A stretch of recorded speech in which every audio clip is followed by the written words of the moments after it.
ஆன்மீக நண்பர்கள் அனைவருக்கும் வணக்கம். ஹோம் ஸ்ரீ மகா பெரியவா திருவடிகள் சரணம். நாம் இன்னைக்கு இந்த வீடியோவில் என்ன பார்க்க போகிறோம் அப்படின்னா, செவ்வாய்க்கிழமையில் மறந்து கூட இந்த விஷயங்களை செய்யக்கூடாது.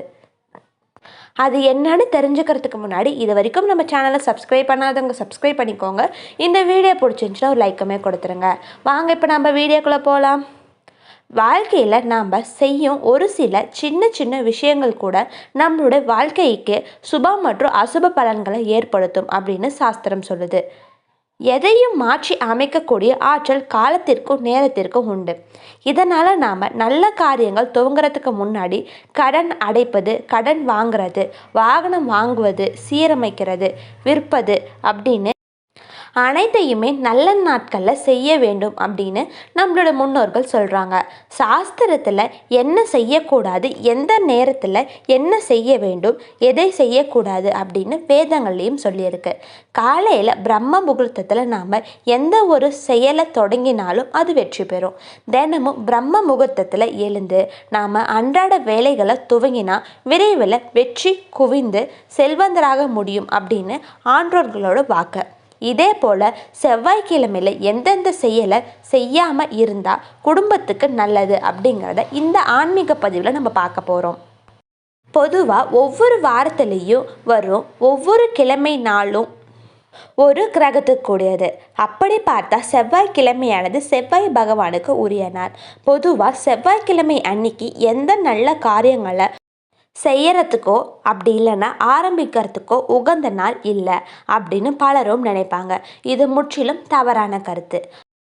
ஆனால் தெய்வத்துக்கு மிகவும் உகந்த இந்நாளில் செய்யப்படுகின்ற அனைத்து நல்ல காரியங்கள்லையும் ஜெயிக்கலாம் அப்படிங்கிறது நம்மளோட முன்னோர்களோட கருத்து. செவ்வாய் கிரகத்திற்கு மங்களன், பூமிகாரகன் அப்படிங்கிற சிறப்பு பெயரும் இருக்குது. அந்த பெயரிலேயே மங்களம் உள்ளதால் அந்நாள் ஆரம்பிக்கிற செயல்கள் சுபமாக நிறைவேறும்.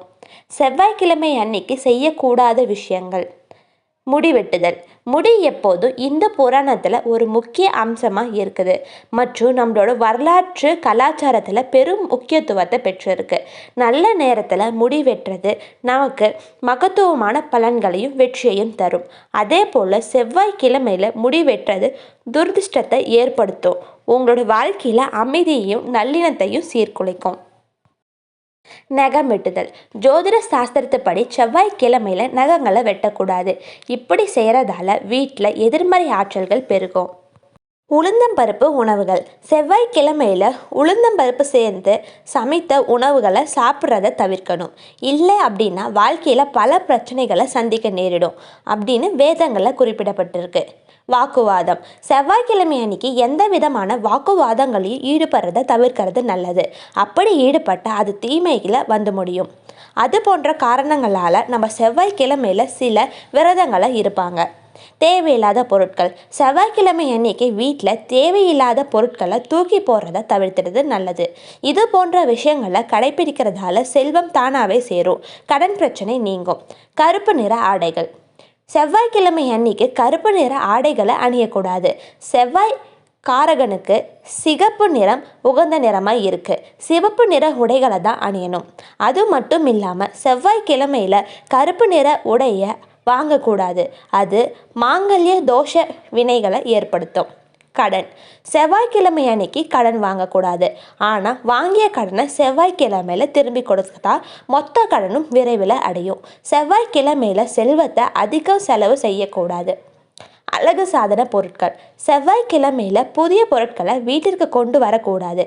அதுலேயும் திருமணம் முடிந்த பெண்கள் அழகு சாதன பொருட்களை செவ்வாய்க்கிழமையில் வீட்டிற்கு வாங்கினா திருமண வாழ்க்கை பாதிக்கும். செவ்வாய்க்கிழமையில் என்ன செய்யலான்னு இப்போ பார்க்கலாம். செவ்வாய்க்கிழமையோட முருகர் வழிபாடு. செவ்வாய்க்கிழமை அன்னைக்கு முருகன் கோவிலுக்கு சென்று நல்லெண்ணெய் தீபம் ஏற்றி வந்தால் நோய் நொடி இல்லாமல் நிறையான செல்வத்தோட வாழ முடியும். முருகப்பெருமான் அதற்கு உங்களுக்கு அருள் புரிவார்.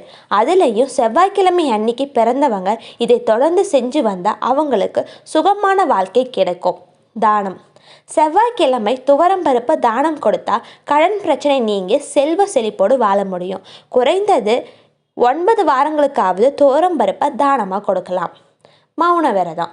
செவ்வாய்க்கிழமை அன்னைக்கு மௌன விரதம் அனுஷ்டித்தா யாகம் செய்த பலன் ஒருவர் அடைய முடியும். அதனால் செவ்வாய்க்கிழமை அன்னைக்கு எந்த ஒரு வாக்குவாதத்திலையும் ஈடுபடக்கூடாதுன்னு நம்மளோட முன்னோர்கள் சொல்லுவாங்க. அதனால தான் செவ்வாய்க்கிழமை அன்னைக்கு வாதம் செய்யாமல் மௌன விரதத்தை அனுஷ்டிக்க வேண்டும் அப்படின்னு சொல்லியிருக்காங்க. ஹனுமான் வழிபாடு. பொதுவாக செவ்வாய்க்கிழமை அன்னைக்கு ஹனுமானை வழிபடுவாங்க. ஏன் அப்படின்னா அன்னைக்கு ஹனுமானுக்கு உகந்த நாள்.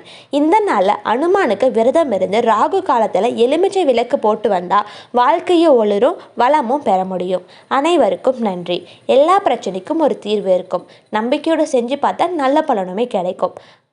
இன்னொரு பதிவில் நம்ம சந்திக்கலாம். ஹரஹர சங்கர ஜெய ஜெய சங்கர. ஹரஹர சங்கர ஜெய ஜெய சங்கர.